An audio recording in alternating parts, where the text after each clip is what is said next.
and today we are going to be discussing cold reads. So, to start off, what is a cold read? A cold read is where you tell, in our case, usually a woman, something about herself. And these we call it a cold read, because you're reading somebody, but you're reading them cold. So this is when you tell a woman something about herself that doesn't necessarily require you to actually know anything about her. So a lot of the times, cold reads tend to relate to things that are universal among humans, or among women, or among young women or whatever. It tends to be stuff where you don't actually have to know much about the person to tell them about themselves. I mean, the origin of the cold read comes from psychics and magicians. The idea is that you read somebody cold, you have no background, it's like cold approach. They come up and you say a few things to them and then they feel like you know everything about them. The way it works is that there's certain things you can say to certain people in demographics, whether it be a woman of 20 to 30 years old, that are almost universally true. Same applies to horoscopes, any sort of psychic readings, astrology, numerology, all those sorts of things. What we do for pickup is we take those principles of saying something that makes you seem incredibly intuitive, that you know something about the person even when you don't, and apply it to just demonstrating some sort of value and social intuition in the course of an interaction that you're having. Yeah, I mean, that's a good point. It does demonstrate social intuition, which is one of the attraction switches that we talk about in Magic Bullets, and it also develops, it can develop a connection and trust and comfort with the person that you're talking to, and it's just, in general, interesting and fun. I mean, everyone loves to talk about themselves, especially women. So if you're talking to a woman and you've noticed something, you've in theory noticed something about her, or you're telling her something about herself, that will almost certainly be interesting to her. And when would you use cold reads? They're good for transitioning off of the opener. That would be the first time. There's a few areas you'd use them, but first one is you open, you go through your opener. At some point, that's going to run out. You shouldn't be milking the opener for more than a minute or two. And then at some point, one way to get out of the opener, the transition phase that we talk about, is to do a cold read. So you notice something, you observe something in the process of discussing the opener that makes you say, it's interesting. She seems like the leader, and she seems like the good one. She seems like the bad one. She's kind of the leader, and you're like the one she's got to keep in line. And whether or not you're right, it stimulates conversation. Yeah, let me back up for people that might not be as familiar with the emotional progression model or Magic Bullets. There's basically 7 phases from when you first see a woman to a physical relation, or to a physical and emotional relationship with her. And the first one, as the Don was saying, is you approach. And the second one is once you've come up with something to talk to about for the first 30 seconds or a minute, you want to transition that to a more normal conversation that can be a bit more free flowing.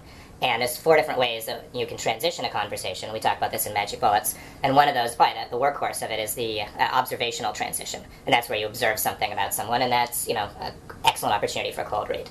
And I would agree that that's probably the first place you'd use it. You can continue to use it in the next phase, which is the attraction phase. You can even use it as a basis for some of your qualification, which is the phase after that, although that's probably, you wouldn't use it as much there. And you can even still pull it out in comfort, although by that point you should be getting a little bit more into warm reads. And warm reads is where you use what you're able to observe about somebody, or what you've learned about somebody, to tell them even more about themselves, or to tell them the same things back about themselves in a different way. So the times when you'd use the cold reads most are in the transition phase, and then I think secondly in the attraction phase. Okay, and can you guys give some examples of cold reads? Sure, I mean, the one I gave before, which the classic one, I think Tyler Durden is the one that initially started doing this, but he would just say, it feels like you're the bad one and you're the good one. That's the most generic, easy one to throw out there that you have. The thing about a cold read is it doesn't matter if you're right. What it does is it stimulates conversation. If you're right, then you seem intuitive and you're smart. If you're wrong, they'll explain to you why you're wrong. But you haven't gone in and started asking a bunch of chode questions like, what do you guys do, where are you from, all that. They'll give you information back explaining why you're wrong, and then you use that to your advantage to move on to the next thing. So either way you win. Either you get information or you show that you're socially intuitive. So you seem like the good one, you seem like the bad one. She seems like the leader, she seems like your minion, which is a bit of a neg, so you gotta watch out for that one. Off the cold read, those are pretty good. Later on, guessing things in general is a good idea. Like, instead of asking a girl what they do or where they're from, be like, you seem like you're like a Midwestern girl. You're really nice. You got like a good sort of wholesome vibe about you. Or you seem like a school teacher, which is making a statement about what she does or is, rather than asking her what she does or is. And then you'd be surprised how often you're right. You're going to get sort of intuitions about people the longer you do this, and you'll get better at getting these things right. But even if you're wrong, like I said, they'll offer you the information to correct you, which you can then use to your advantage. Yeah, I think those are some good examples of some very quickie cold reads that you'd use earlier on in your interaction. And then as you start getting a little bit deeper, your cold reads can become a little bit longer and more layered. and that's where you can do a palm read is usually just a structure that allows you to deliver a whole bunch of cold reads. Same thing with the cube, same thing with handwriting analysis, same thing with tarot cards or anything like that. Any of that stuff that you may want to use, and don't go overboard on this stuff. It can come across as being pretty odd unless you know what you're doing. But any of those things are just structures to deliver a ton of cold reads. Because if you start talking to a woman and apropos of nothing, you start telling her for 10 minutes about herself, that's kind of weird. But if you set it up a little bit with hey, my grandmother was a palm reader, or I noticed something odd on your hand, or have you ever done a guided visualization, which would lead into the cube, or something like that, then you've created a framework in which it's not weird for you to deliver a whole bunch of material that's pretty much all cold reads telling a woman about herself. And then within that, when you're in that kind of longer structure, it allows you to do some of the longer cold reads. And some of the ones that I like there, my favorite structure is probably what I call sometimes X, sometimes Y. So you take an aspect of someone's personality, like you could say to a woman, sometimes you very much love to be the center of attention, like when you're feeling confident, when you've got your friends around you, when you're just feeling really good about yourself and have a positive energy for that day. But then there are other times where that's just the absolute last thing that you want, and you really just want to hang back and not have everybody sort of looking at you and judging you all the time. What that is just two opposites, sometimes one, sometimes the other, which is going to apply to just about anybody. And then you layer in just a few things that show your understanding of the female reality. It seems to me that the ideal cold read to use would be one in which you're making an observation about a part of her body, like her hand. So they get used to you touching them at the same time. You're also kind of physically escalating. Like there's one that I've seen a lot of people use where they grab a woman's palm and they say, this finger is longer than this finger, which means that you have more testosterone than estrogen, or more estrogen than testosterone. Am I right about that?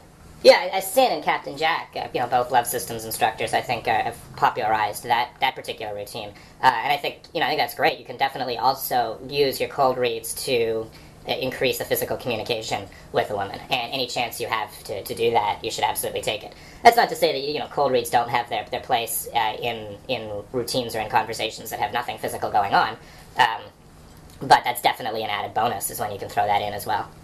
Yeah, I would say be careful with. The finger length routine is one that I've always used from the beginning, but things like palm reads, the cube, you can do cold reads without becoming metaphysical and new agey. There's probably two levels of it. There's just that you're an observant, socially intuitive person, and then there's the more sort of structured, probably more risky, I think, cold reads that are the cube, palm reads, things like that.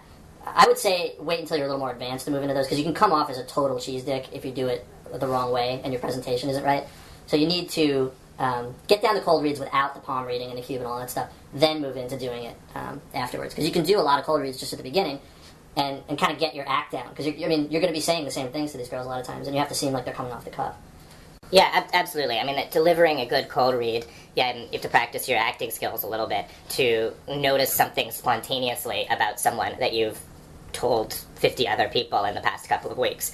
Definitely requires a little bit of acting skill, but it's a skill that anybody can pick up. Some other good examples of some cold reads. We've got just your instant observations about people. You've got the sometimes X, sometimes Y type strategy, and then you can just talk about universal human experiences. And for that, reading horoscopes isn't a bad idea. A lot of them start to try to tell you about your future, about your day, and those aren't quite as useful. But people that write those horoscopes are good at constructing language that people can look at and go, oh yeah, that's me. Of course, I'm a Gemini. I've just read 10 pages of material about that applies more or less to everyone with a little bit of imagination. So, in the routines manual, there's actually a couple pages on something called the Forer effect, which took, boiled down a whole bunch of different cold reads and reduced them down to their essence. And I think the Dawn uses some of the stuff from that. Yeah, it was. They did an experiment. I think it was at Harvard, where they took a bunch of lines, like the most sort of obvious lines from a bunch of different horoscopes, put them all together in one big paragraph. And they had the students take a personality test, so they all filled out this questionnaire, and then they were all given the results of their personality test, which were just a bunch of lines from horoscopes, or descriptions of different signs, what the personalities are supposed to be like. And the average rating 1 to 5 was like 4.3 in terms of accuracy or something like that. But the idea is that these lines appeal to just about everybody. Everybody goes, oh, that's just like me. It's long. I don't have it memorized. It's in the routines book, the whole thing. But the ones to remember or the one that Savoy said, which is sometimes you're extroverted, sometimes you're introverted, depending on your mood. Another one is that you're not living up to your potential.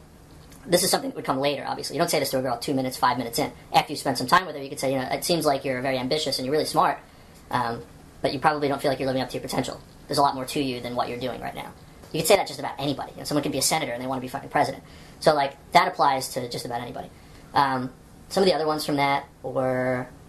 Let me think about it. I can't remember exactly what they were, but the whole thing is in the routines book. But one of the big things to remember, one of the things that I teach as far as cold reads, is there's two directions you can go. There's serious and there's funny. You can use cold reads as jokes, too. I mean, you can use them as sort of disqualifiers to get girls to laugh and tease them a little bit and have some fun, not being serious. And then there's cold reads that are going to be the deeper cold reads, like the stuff from the Fourier effect, where you're making genuine assessments of her personality.